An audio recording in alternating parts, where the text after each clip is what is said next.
Hi Virgo, this is your August 2020 General Tarot Forecast. So guys, this is for Virgo Sun, Moon, Rising, and Virgo Venus signs. If your Venus is in Virgo, you can consider this to be a love or romance reading. Otherwise, it's a general reading. Apply to your circumstance. I hope it's helpful. It's really not that expensive to get a private reading if you have a specific question or you need more information. It's only 20 bucks a question, or it's 80 bucks an hour. My information is below. What do you need to know? What's going on for Virgo, Sun, and Rising Venus? Wow. You could have some Leo. Wow. Okay, so someone who's Leo in your life, Virgo, could be a little bit fed up. You could have an entrepreneurial ship or even income investment, return, maybe even, what's it called? When someone leaves you money, like you might be an heir, but something's not over yet. This isn't over yet. You could be hoping for this, but not sure what the next phase is. You could need some clarity, or you could need a new idea or a new conversation around how to create clarity and a victory around moving forward. But a Leo individual, or fifth house energy, so that 10 of Swords could be affecting fifth house energy, which is creativity, children, romance. So you could just feel like there's overkill on something there. You could feel a little bit defeated there mentally. We'll see if it shows up in your reading. All right, Virgo, Sun, Moon, Rising, Venus. Virgo, Sun, Moon, Rising, Venus for August 2020. Whoa, it's really warm here, so my cards are all sticky. Virgo, Sun, Moon, Rising, Venus, August 2020. All right, guys, so let's get out your Celtic Cross. As always, I will be taking a card from each of the oracle decks here to polish off your message. Yeah, I mean, you're definitely spirited. You feel like you can pull this off. It's a lot of effort. You're putting a lot of effort into something. Okay, a little bit of Tower, no biggie. Wow. So this is a biggie. This is a big deal. Okay, guys. Yeah, I mean, you need a new direction for sure. So we saw that 10 of Swords. Wow, forgive me. I forget what it was looking. Oh, the King. Sorry.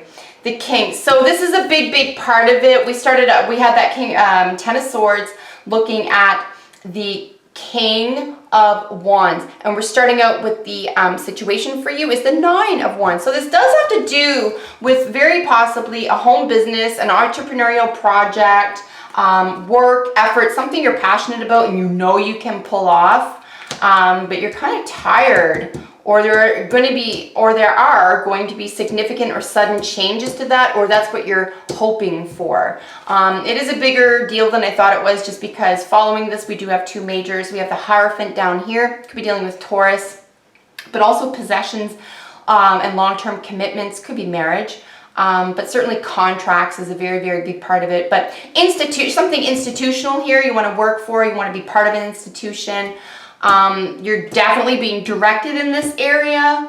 And then with the World being your recent past, this is tectonic changes. So things are, when I say there's going to be changes, it's not going to be like a little bit.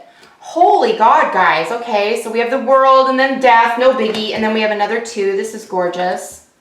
Yeah, honestly, and this is and I've seen this over and over for you.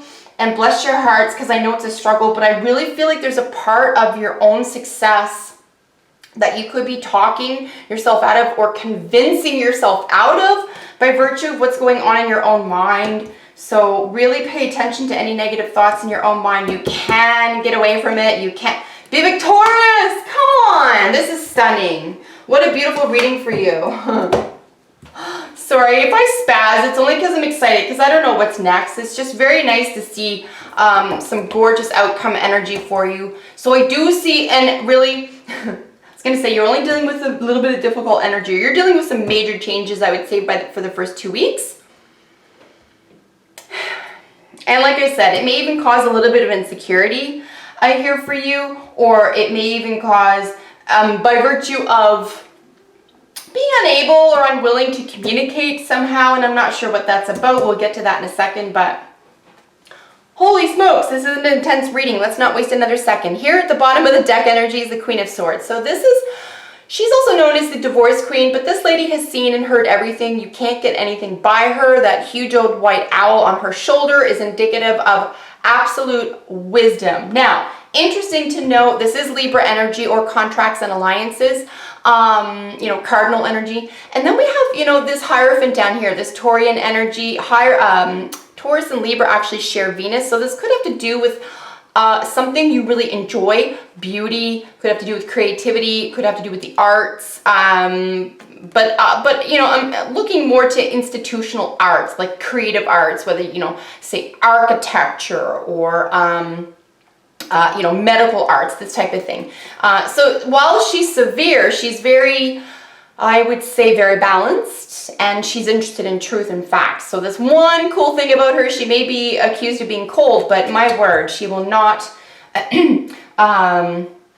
mislead you with information. Oops, I'm sorry, where was she? She bottom of the deck, sorry. Yeah, so it's actually really great energy to have as the basket that this is all sitting in, frankly. This is, you know, if from my estimation, what I'm seeing here, this is you being able to decisively sift through, so decisively as in unemotionally, right? So to emotionally remove yourself or relieve yourself from something that deserves a lot of, say, heady or practical or even clinical information here. So, and you could be, like I said, working with, for, or around a Libra individual yourself. So we do have some characters. We do have, we're not looking at any, say, what am I thinking? Court cards. However, we do have a lot of major influence cards that could represent people. If not people, they're going to represent those houses or energies. I'm just going to look at those in brief. We already talked about the Hierophant here. So we're looking at Taurus, person or energy, or second house, which is possessions. And ownership.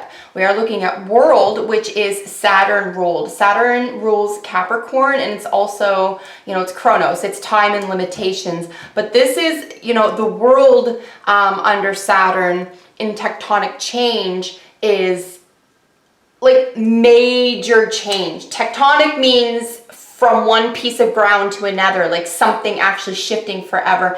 And it's mirroring the Death card, so this is pretty significant.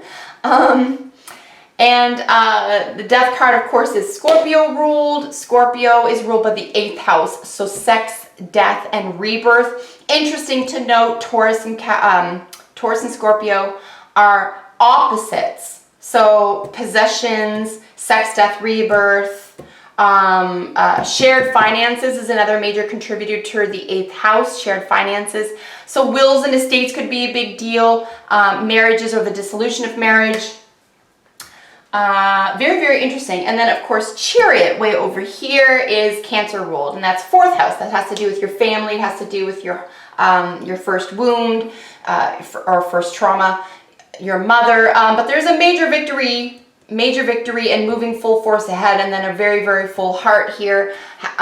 It could even be spiritual or romantic awareness or on offer. So we do have a couple of 2s, which is nice. You are going to be making a decision in which direction you're going. So let us get into each card in its position. I just wanted to run through some major terminology here because we're dealing with a few major arcanas. One of them being the Tower here. So the 9 is the situation. It's qualified by the Tower. So yeah, you're ready to level up. You're ready to take what you're really, really good at, what you've worked really hard for, what you can clearly hold down, what people can witness you being very, very successful at. You know, all the wands, by the way, are action cards. So this is a lot of behavior, a lot of action, hard work. And the Tower is just sudden changes. The Tower actually comes along. It doesn't have to be negative. The Tower is Mars energy, so it can be destructive. But there's another element to a destruction, which is that there's room for something new to grow, or, you know, the collapse of something that, say, wasn't stable or sturdy to begin with, and now you can get rid of, say, what wasn't working, what wasn't stable, what wasn't built to last, and now you can move on. So that the foundation of it is an institutional, say, or institution, possessions. There could be something to do with, if I didn't mention a Taurus individual, or, you know, possessions. So again, I mean, this could actually just be, if this is a love affair, this is about making sure that this person has the same outlook as you do. And I do think because these are mirroring each other, it would be important to have the same outlook and value systems. And this could be a make or break deal, right? Maybe you're midway into a relationship and now you need to know where it's going and how solid you are and where you're headed, maybe marriages in the future. I'm just using this as an example. And it's really important to know, you know, are you making a contract? Are you making commitments? But definitely something long-term that would be considered permanent. And God knows there's nothing that Scorpio wants more than permanence.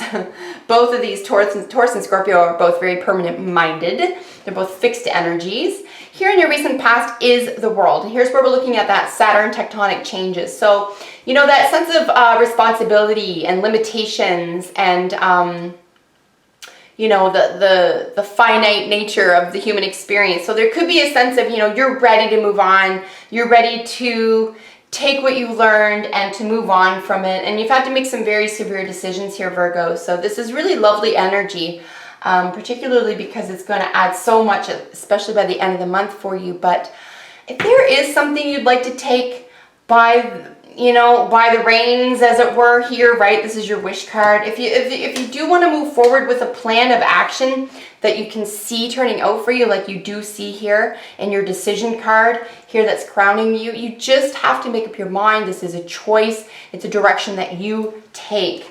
It could even feel like you're doing it really independently. There could be a sense of loneliness to it, but I do think that you will meet your tribe. You are going to meet other people who appeal to you. It is interesting that both of these cards are mirroring each other. There could be a soulmate situation involved here as well, whether or not that turns into a lover or a romance situation. A soulmate, someone who has your back, at least one person who has your back is definitely going to make themselves known. Here in your near future, here's where we're looking at the Death card. Now, the author of this deck called it transformation, which is apropos. Death is merely just a transformation of energy. Energy never dies, it just transforms, it just changes. So there's a major transformation between what you used to do and what you will be doing. And congratulations, because I do think it's self-motivated and it's time. Like, you do have the skills, you know what's what. You can be considered an institutional expert, or at least you're becoming one. So, I mean, definitely don't let others or your own fears and doubts pull you back. Here in the position of how you see yourself is a soulmate situation, right? Here's where we're looking at two people or two events linking up. There's a synchronicity here. There is, and it's in the heart. Like, you really feel it. Someone feels you. Someone feels the same way. You're on the same page, which is fantastic. Here in your how others see you is someone who is maybe just combative, right? Maybe just, I would say by the 3rd to 4th week, just maybe watch how you communicate with people. We do have maybe some stark conversation or some stark information sharing. Just make sure that someone's being fair, speaking fairly to you, and vice versa. Here in your hopes and fears is the Chariot. I spoke about this being 4th house Cancer ruled, but you can see she's in the driver's seat, right? This could have to do with a physical house or a physical car, by the way, guys, or even short-term travel. And this could be what this is all about for you as well. This could be about a little trip because your hopes and fears here is travel or expansion. And again, self-motivated. So you can use some psychic power here as well. There is 4th house Cancer psychic energy. It is a water sign.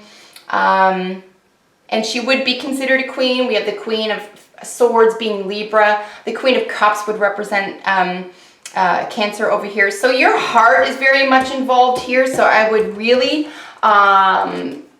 you know, let that lead, because that's what it's all about, it looks like. Here in your advice card is the Ace of Cups. So this is a new love. It's a new opportunity. It's a new environment. Definitely a new way of feeling about something. So really gorgeous energies for you guys. And I do see that this Tower is really going to motivate you. Like I said, I really hope it's your decision. Nobody wants something pulled out from under them. But nonetheless, try not to get wrapped up in something that is removed or taken away or halted. That's unbeknownst to you. It 10 to 1 is going to be in your favor, even if at first glance it looks like it's not positive. That's how I would read the Tower with everything surrounding it. I'd say that something that's removed, or if you remove yourself from something and it seems like, oh, did I do the right thing? It will be the right thing.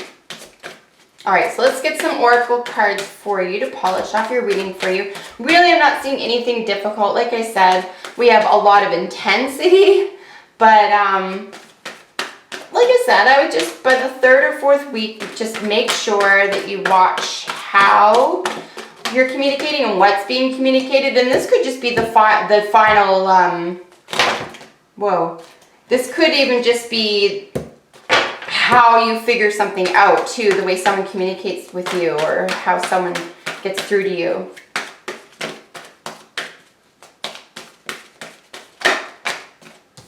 But I would say here, this could be very helpful. The 5 of Swords is someone's gonna walk away from a fight, or someone's not gonna be interested in having a fight, or an argument will ensue and it'll help lead you to victory. Honestly, even if this is a love reading for you, Virgo, sometimes you just need to have, even if you are in a relationship, sometimes you need to know how to argue. And whether you're in a long-term or a new relationship with somebody, it's always interesting to learn how to communicate with that other person. And that's what this could be about as well. It could just be about how you're communicating, but also being on the same page and having the same value systems. Values is very obviously possessions. So value systems are going to be very important. All right, so let's get into your oracles. So we have loyalty and then we have weaving. I do see at least 2 people involved, whether it's a court card here or some energy being represented, Scorpio or otherwise. There is a sense of loyalty, but there's also a sense of weaving. So if you're the loyal type and you're dealing with someone who's weaving and that's not your bag, you're just going to walk away. You're not going to force anything, okay, guys? We do have loyal heart, and I do see this here with your 2 of Cups as well. So soulmate situation is very much appearing for you. If you are dating several people, I don't have the 7 of Cups here, but I am going to throw this out here. If you're dating several people, or if this is a love reading where there's at least 2 suitors, I would just say pick the one who you feel loyal about and who speaks to your value systems, and maybe don't chase the one where you feel there maybe is a little bit of a game or a tricky situation, okay? And then here, love yourself first and then retreat. So your self-respect makes you more romantically attractive, and then it's time to disconnect from the world. It is interesting to note that people will mirror back to us what we think and feel about ourselves. So I do think that you can begin with self-respect, and whether or not a romance is even part and parcel of the month for you. If this is all about how you feel and your passion and goals and so forth, it's the same situation. You still have to have faith in yourself and self-respect in order for other people to work with you or for you to manage other people. And that includes, kind, compassionate communication, right? And then it is time to disconnect from the world. Retreat is interesting because it suggests that you need to take a step back, either from a person or from a situation with a person. I do find it interesting to suggest that the loyalty here could be to yourself, and that if you need to step back or retreat from a situation, it would be from something that's being weaved or developed, where you're not entirely sure of something, or you're feeling left out in the dark, or something isn't as stable as you'd like it to be. So Virgo, that is your reading for August 2020. Thank you so much for watching. Like, share, subscribe. I'll see you in the next one. Bye for now.